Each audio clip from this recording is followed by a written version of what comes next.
इयत्ता 9वी, विषय इतिहास व राज्यशास्त्र, घटक शैक्षणिक वाटचाल. नमस्कार बालमित्रांनो, आज आपण समोर हे व्हील दिसते, हे व्हील फिरवून हे व्हील ज्या अंकावर थांबेल त्या अंकाचा आपल्याला प्रश्न ओपन करून त्याचं उत्तर मिळवायचं आहे. चला तर आपण सुरुवात करूया. चला आपण आता व्हील सुरू करूया. बघा किती नंबरचा प्रश्न आलेला आहे, 10 नंबरचा. आता 10 नंबरचा प्रश्न आपण ओपन करूया. बघा प्रश्न आहे, NCERTची स्थापना कधी व कोठे करण्यात आली? त्याचे पर्याय हे खालील 4 आहेत. आता या प्रश्नाचं उत्तर देण्यासाठी तुमच्याजवळ 5 सेकंदाचा वेळ असेल. तुमची वेळ आता सुरू झाली.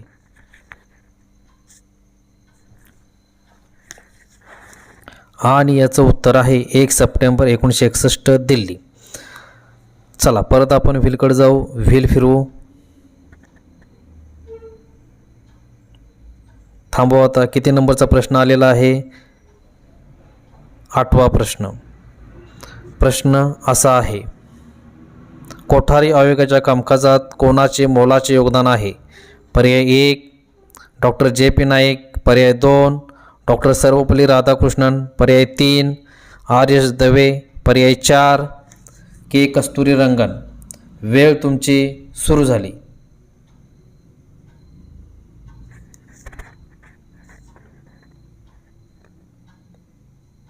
आणि याचं उत्तर आहे डॉक्टर JP नाईक. चला परत व्हीलकडे जाऊ. व्हील सुरू करू.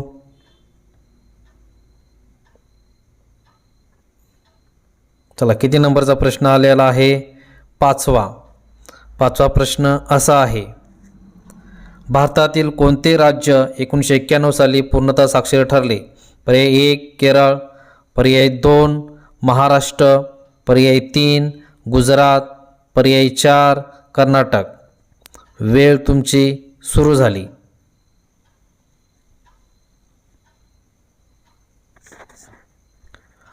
आणि याचं उत्तर आहे केरळ.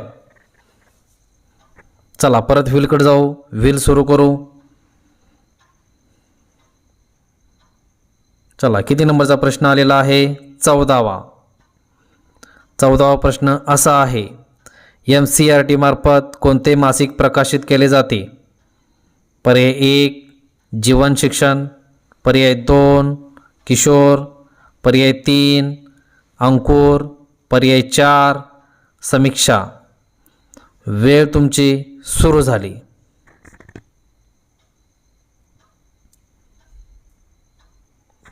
याचं उत्तर आहे जीवन शिक्षण. चला परत व्हीलकडे जाऊ. व्हील सुरू करू. प्रश्न आलेला आहे 3रा प्रश्न असा आहे, महाराष्ट्रामध्ये खडूफळा योजना कधी सुरू झाली?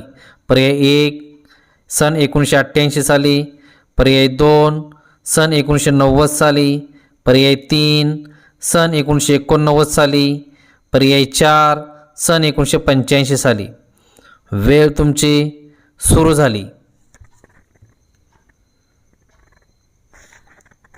आणि याचं उत्तर आहे सन 1988 साली. चला परत व्हीलकडे जाऊ. व्हील सुरू करू. चला किती नंबरचा प्रश्न आलेला आहे? 6वा प्रश्न असा आहे, आदिवासींच्या शिक्षणासाठी कोसबाड प्रकल्प कोणी सुरू केला? पर्याय 1 सरोजिनी नायडू, पर्याय 2 अनुताई वाघ, पर्याय 3 कमला जोशी, पर्याय 4 रमाबाई रानडे. वेळ तुमची सुरू झाली.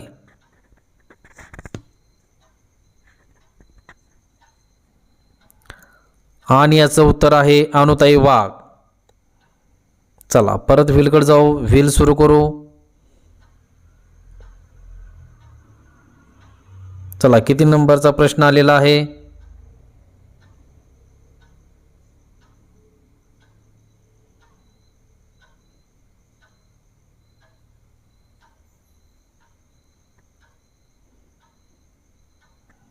7वा प्रश्न असा आहे, स्वतंत्र भारताचे पहिले शिक्षण मंत्री कोण होते? पर्याय 1 सरदार वल्लभभाई पटेल, पर्याय 2 सर्वपल्ली राधाकृष्णन, पर्याय 3 मौलाना अबुल कलाम आझाद, पर्याय 4 डॉक्टर बाबासाहेब आंबेडकर. वेळ तुमची सुरू झाली.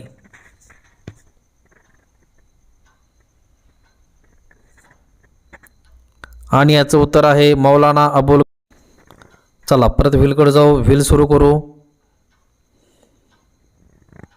प्रश्न आलेला आहे पहिला प्रश्न असा.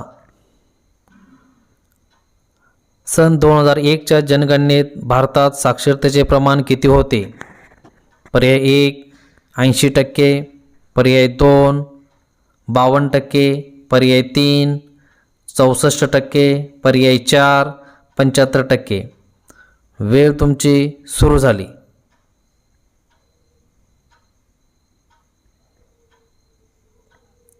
आणि याचं उत्तर आहे 64%.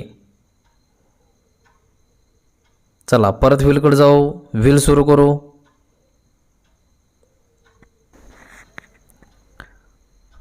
प्रश्न आलेला आहे 9वा प्रश्न असा. सन 1948मध्ये डॉक्टर सर्वपल्ली राधाकृष्णन यांच्या अध्यक्षतेखाली कोणता आयोग स्थापन करण्यात आला? पर्याय 1 माध्यमिक शिक्षण आयोग, पर्याय 2 विद्यापीठ शिक्षण आयोग, पर्याय 3 कोठारी आयोग, पर्याय 4 क्षमताधिष्ठित आयोग. वेळ तुमची सुरू झाली.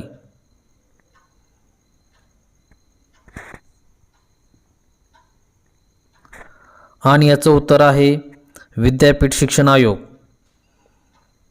चला परत आपण व्हीलकडे जाऊ. व्हील सुरू करू. चला प्रश्न आलेला आहे 16वा प्रश्न आपल्यासमोर. यशवंतराव चव्हाण महाराष्ट्र मुक्त विद्यापीठ कोठे व कधी स्थापन झाले? पर्याय 1 मुंबई सन 1985, पर्याय 2 खरगपूर सन 1984, पर्याय 3 हैदराबाद सन 1990, पर्याय 4 नाशिक 1989. वेळ तुमची सुरू झाली.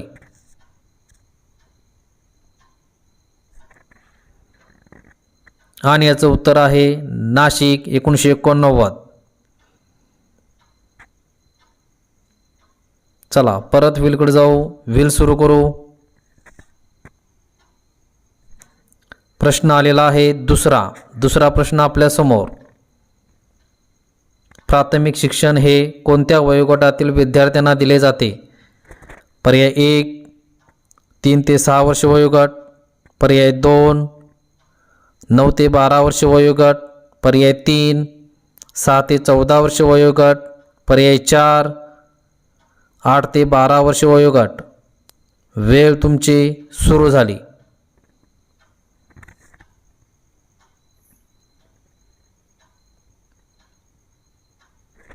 याचं उत्तर आहे 6 ते 14 वर्ष वयोगट.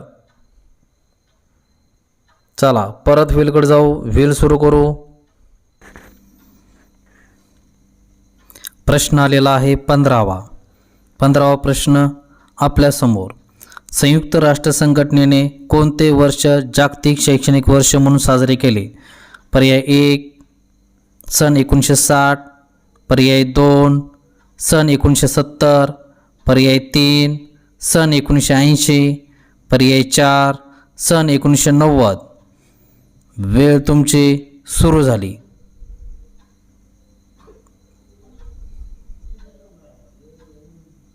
आणि याचं उत्तर आहे सन 1970. धन्यवाद.